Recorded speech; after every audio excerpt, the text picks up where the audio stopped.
Hello my dear friends, welcome to Suman education TV. నేను మీ కర్ణాటి అశోక్ చక్రవర్తి. ఇప్పుడు conversation రాద్దాం, ఎందుకంటే కాన్వర్జేషన్లోనే మీకు ఆ యూసేజ్ ఏంటి అని తెలుస్తుంది. యూసేజ్ ఏంటి? మనం హ్యావ్ని తీసుకొని ఒక సెంటెన్స్ రాస్తాం, ఒక పాజిటివ్ రాస్తాము, ఒక నెగిటివ్ రాస్తాము, ఒక హెచ్వి క్వశ్చన్, ఒక డబ్ల్యూహెచ్ క్వశ్చన్ రాస్తాం. కానీ దాని యూసేజ్ ఏంటి, అది ఎప్పుడు యూస్ చేస్తాము అనేది మనకు ఎప్పుడు తెలుస్తుంది అంటే, when do we know that exactly, అంటే we know about it in conversations అయితేనే కరెక్ట్గా మనకు ఎలా యూస్ చేస్తున్నామన్నది తెలుస్తుంది. ఇక్కడ మీరు కాన్వర్జేషన్ అబ్జర్వ్ చేస్తే మీకు హ్యావ్ ఒకటి మాత్రమే వస్తుంది. సరే, హ్యావ్ వచ్చింది. కంప్లీటెడ్ యాక్షన్ అని మనం చూసాం. ఫస్ట్ సిచ్యువేషన్లో కంప్లీటెడ్ యాక్షన్స్లో మనం డబ్ల్యూహెచ్ వర్డ్స్తో డబ్ల్యూహెచ్ క్వశ్చన్స్ రాసినప్పుడు we have not used 2 words.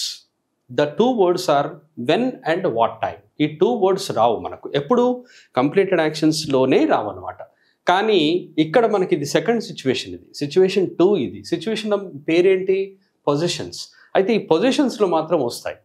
At what time కానీ వెన్ కానీ అన్నీ యూస్ చేయొచ్చు, బట్ సూటబుల్ క్వశ్చన్స్ మనం తయారు చేయాలి. ఇక్కడ చూడండి, హ్యావ్ అనేది ప్రజెంట్ని ఇండికేట్ చేస్తుంది. అలాగే ఇక్కడ మనం రాసింది పొజిషన్స్తో రాసాం. సబ్జెక్ట్స్ వచ్చేసి మనకు ఐ, యూ, దే ప్లూరల్స్ అనమాట. ఇక్కడ ఏ సెంటెన్సెస్ 4 ఉన్నాయి, అలాగే బి సెంటెన్సెస్ కూడా 4 ఉన్నాయి. We have 4 B sentences and 4 A sentences.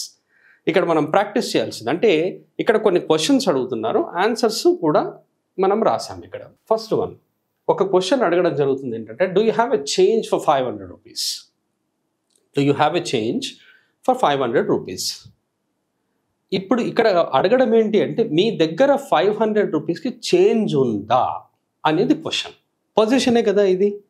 మీ దగ్గర ఉందా అని, మా దగ్గర ఉంది, వాళ్ళ దగ్గర ఉంది, మీ దగ్గర ఉందా, నా దగ్గర ఉందా అనేది, దీస్ ఆర్ కాల్డ్ పొజిషన్స్ అనమాట ఇవన్నీ. సో క్వశ్చన్ కూడా it is related to position. Do you have a change for 500 rupees? 500 రూపీస్కి నీకు నీ దగ్గర చేంజ్ ఉందా అని. ఆన్సర్ చూడండి, నో ఐ డోంట్ హ్యావ్. లేదు, నా దగ్గర 500 రూపీస్కి చేంజ్ లేదు అని చెప్పాడు.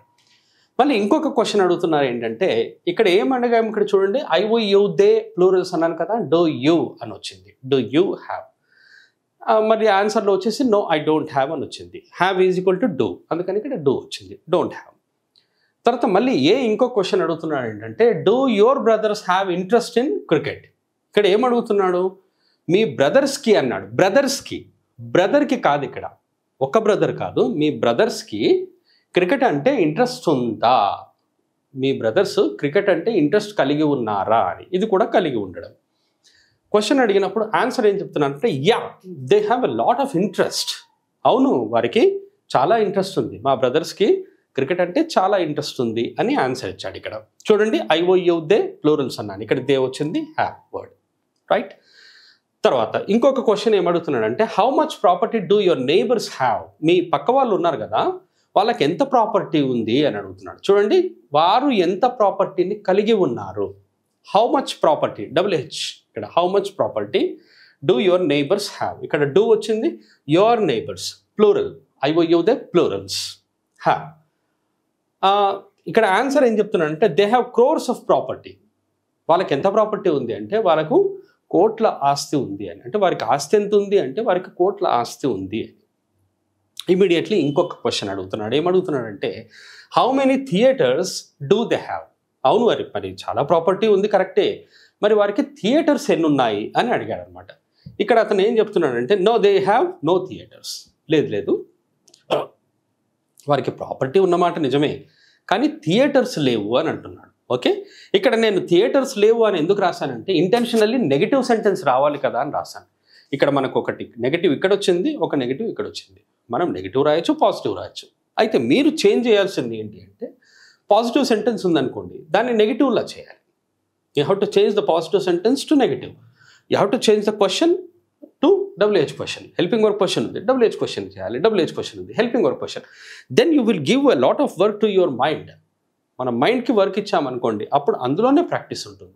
Not like you have only 8 sentences and you practice read the sentences again and again, only these 8 sentences ఉన్నాయి అంటే, ఈ పొజిషన్స్ అంతా హ్యావ్తో 8 sentencesలోనే ఉండదు. మీరు అలా ప్రాక్టీస్ చేసి till you get everything about these positions. Positions గురించి అర్థమయ్యేంత వరకు మనం ప్రాక్టీస్ చేయాలన్నమాట. సరే, ఇప్పుడు ఫస్ట్ వన్ వచ్చింది, do you have a change for 500 rupees అని వచ్చింది. ఇది ఏంటి మై డియర్ ఫ్రెండ్స్? ఇది వచ్చేసి హెల్పింగ్ వర్క్ క్వశ్చన్. ఇది మనకు వచ్చేసి హెల్పింగ్ వర్క్ క్వశ్చన్ ఏంది? నో ఐ డోంట్ హ్యావ్ అన్నాడు. ఇదేమైంది? This is negative sentence, right. Do your brothers have interest in cricket అన్నాము. ఇదేమైంది? ఇది helping verb question. Okay, they have a lot of interest అన్నాం. What is this sentence? This is positive. ఇక్కడ చూడండి, helping verb question వచ్చింది, positive వచ్చింది, negative వచ్చింది. How much property do your అన్నాం. ఇది WH క్వశ్చన్. ఇది WH question. They have a lot of property అన్నాం. This is positive. How many theatres do they have అన్నాం. ఇది WH. ఇది WH క్వశ్చన్. మళ్ళీ లాస్ట్ వన్ వచ్చేసి ఇది నెగిటివ్ సెంటెన్స్. చూడండి, మనకు పాజిటివ్ వచ్చింది, నెగిటివ్ వచ్చింది, హెల్పింగ్ వర్క్ క్వశ్చన్ వచ్చింది, WH క్వశ్చన్ వచ్చింది. ఓకే, అన్నీ వచ్చాయి. మరి ఇక్కడ డూ వర్డ్స్ వచ్చాయి చూడండి. Do is equal to have, have is equal to do అన్నాను. ఎందుకంటే డూ కూడా IOUదే ప్లూరల్స్తో వస్తుంది, హ్యావ్ కూడా IOUదే ప్లూరల్స్తోనే వస్తుంది. And whenever you see the sentence with హ్యావ్తో చూసినప్పుడు దాన్ని డూతోనే చేంజ్ చేయాలి. Then you can see here do have, then don't have. Okay, do have, okay, then have ఉంది, then do have, then have sentence, do have, then negative sentence. ఇప్పుడు మనము ఈ సెంటెన్స్ని ఏంటి అంటే 2 ways of negatives and 2 ways of questions అన్నాను. ఇప్పుడు ఈ క్వశ్చన్ని మీరు ఇంకో వేలో కూడా రాసి చూడాలి. ఎలాగంటే do you have a change for 500 అన్నాం. ఇంకో వేలో how can we use this sentence in another way? Have you change for 500 rupees అనాలి. Have you change for 500 rupees. No I don't have అన్నాం. What is the way of using this sentence in another way? ఇప్పుడు ఇంకొక way ఎలా ఉంది చూడండి. I don't have అన్నాం. I have no change. No, I have no change. Do your brothers have అన్నాం. Have your brothers interest in cricket అలా వస్తుంది.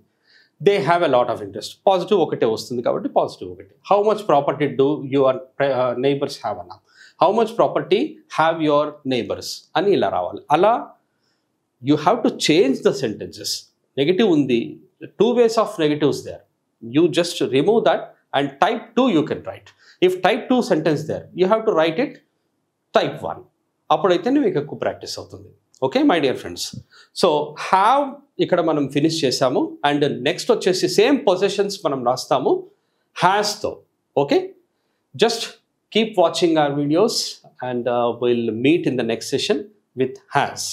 Thank you very much. Have a nice time and have a nice learning. All the